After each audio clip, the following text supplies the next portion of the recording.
की शुरुआत मार्केट के चेक के साथ, जहां पर हम देख सकते हैं कि यूएस के मार्केट्स अगर आप देखें तो शुक्रवार को स्पॉट में हल्की सी नरमी में, इनफैक्ट ऊपर से थोड़े से ऑफ आइज भी देखने को मिले थे। लेकिन फिलहाल अगर आप देखें तो किस प्रकार से एक्शन यहां पर आपको देखने को मिल रहा है। डाउ फ्यूचर्स है, नास्डैक फ्यूचर्स है, यहां पर भी आपको देखना होगा हल्के से लाल निशान में ही कारोबार देखने को मिला था। लेकिन इसके बाद अगर आप देखें तो जो एशियन मार्केट्स है, इसको भी समझ लेते हैं एक बार कि एशियन मार्केट से किस प्रकार के संकेत आपको देखने को मिल रहे हैं। हालांकि गिफ्ट निफ्टी को देखें तो मात्र 3 अंकों की बढ़त यहां पर देखने को मिल रही है और निकाई है फिलहाल 140 अंक मजबूत। लेकिन सभी जो ग्लोबल संकेत है इसे विस्तार से समझने के लिए, समझाने के लिए मेरे सहयोगी दीपांशु भंडारी हमारे साथ स्टूडियो में।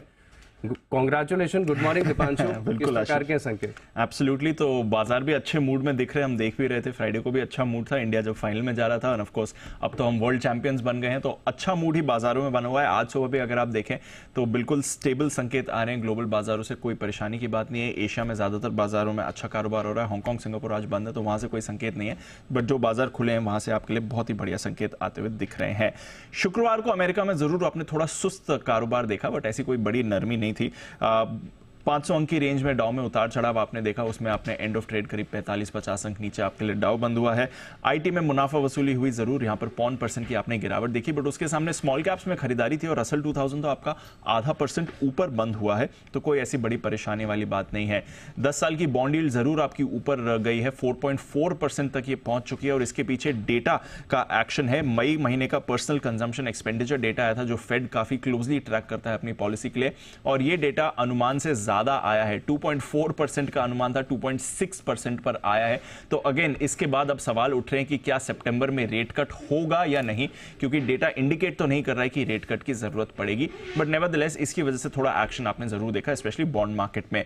बट जून का आखिरी दिन था, जून तिमाही का आखिरी दिन था और इस साल की पहली छिमाही का भी आखिरी दिन था, और उसमें अगर आप देखें तो अमेरिकी बाजार बहुत ही शानदार परफॉर्मेंस में रहे हैं।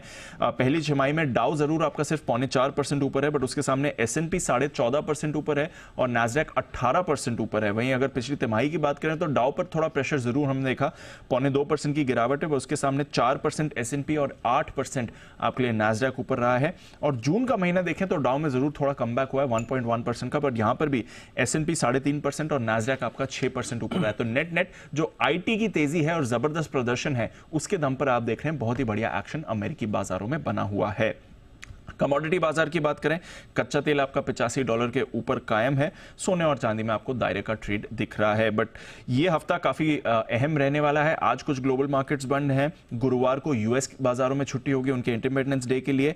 इसके अलावा जून महीने का जॉब्स डेटा आएगा, इंपॉर्टेंट रहता है फेड पॉलिसी के लिए। ईसीबी का ग्लोबल फोरम है, कई सेंट्रल बैंक्स के जो चीफ्स हैं वहां पर बात करेंगे, इंक्लूडिंग जेरोम पावेल साहब, तो उनकी कमेंट्री पर नजर रहेगी। और फेड बैठक के मिनट्स भी जारी होंगे, तो काफी कुछ डेटा रहेगा इस हफ्ते आने के लिए जिस पर बाजार रिएक्ट कर सकते हैं। बट अदरवाइज देखें तो इस छिमाही की शुरुआत, इस तिमाही की शुरुआत, महीने की शुरुआत अच्छे नोट पर हो रही है। ग्लोबल मार्केट से कोई परेशानी के संकेत नहीं है। अच्छे नोट पर अगर आप देखें तो सेकंड हाफ की शुरुआत हो रही है, ग्लोबल मार्केट से सेटअप अच्छा ही नजर आ रहा है। शुक्रिया दीपांशु हमारे साथ जुड़ने के लिए और विस्तार से ग्लोबल सेटअप हमें समझाने के लिए।